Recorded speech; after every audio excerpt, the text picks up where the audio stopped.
Hello সবাইকে। অম্বাবচী উপলক্ষে গেছিলাম কামাখ্যা মন্দির। তো কামাখ্যা যাওয়ার অনেকগুলো রাস্তা আছে, মেনলি দুটো, একটা সামনের দিক দিয়ে, একটা পেছন দিক দিয়ে। এই পেছনের রাস্তাটা নতুন হয়েছে অম্বাবচী উপলক্ষেই, যাতে সব জনসাধারণ যেতে পারে হেঁটে হেঁটে, সেই জন্য বানানো হয়েছে। তো আর আমার ঘরের কাছ থেকে এই রাস্তাটাই কাছাকাছি, তাই এই রাস্তা ধরেই চললাম ছেলে আর বরকে নিয়ে। তো ছেলে ছোট্ট, খুবই ছোট, 6 বছর। তো ছেলে অতটা পৌঁছাতে পারবে বুঝতে পারিনি, কিন্তু চলে গেছে। বেশ ভাল লাগলো। এখানে ওখানে বিশ্রাম করার অনেকগুলো জায়গাও ছিল, যেখানে বসা যাচ্ছে। জল, অনেক লোকই আছে যারা ভান্ডারে দিচ্ছে। ভান্ডারা তো আপনারা সবাই জানেন, জল, খাবার, ফল। যারা দর্শনার্থী আছে তাদের জন্য রাস্তায় রাস্তায় অনেক কিছু ব্যবস্থা ছিল। তো তারপর পৌঁছে গেলাম। পৌঁছে গিয়ে বাপরে, সে যা ভিড়! এত ভিড়, এত ভিড়, এত জনসমাগম, জনসমুদ্র। তো এর আগেও আমি যদিও বহুবার গেছি কামাখ্যা মন্দিরে অমাবস্যার সময়, কিন্তু এত ভিড় এর আগে পাইনি।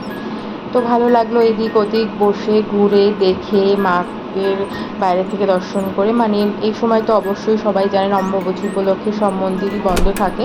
তো বাইরে থেকে মাকে দেখে, বসে মন্দিরে অনেকক্ষণ বসলাম। যেখানে সিঁড়িগুলো আছে, বসার জায়গা আছে, সেখানে বসে খানিকটা সময় কাটিয়ে ধীরে ধীরে সন্ধ্যা হয়ে গেল। সন্ধ্যায় আবার একটু উঠে এদিক ওদিক ঘুরে, যদিও ঘোরাটা খুব মুশকিল হচ্ছিলো, কারণ এত ভিড় ঠেলে ঠুলে, তাও বেশ সুন্দর লাগছিল দেখতে। মন্দিরের এপাশ ওপাশ অনেক আলো চেঞ্জ হচ্ছিল, সেগুলো দেখে ঘুরে ছেলে খুব বেশ মজা পাচ্ছিল, আমারও বেশ ভালো লাগছিল। অত ভিড়ে যেও পৌঁছাতে পেরেছে, অত স্পেশালি অত খাড়াই রাস্তা দিয়ে যেও পৌঁছাতে পেরেছে এতখানি হেঁটে, তো বেশ ভালো লাগলো। এদিক ওদিক বসলাম, দেখলাম প্রচুর লোকজন সবাই এসছে, যে মায়ের এই পুণ্যভূমিতে একটুখানি ঘুরে দর্শন করে যাবে। যদিও মাকে দর্শন করা যাবে না, তাও বলে অম্বাবতীর সময় এই মায়ের পুণ্যভূমিতে আসাটাও নাকি বিশাল ভাগ্যের ব্যাপার। তো এবার ফেরার পালা।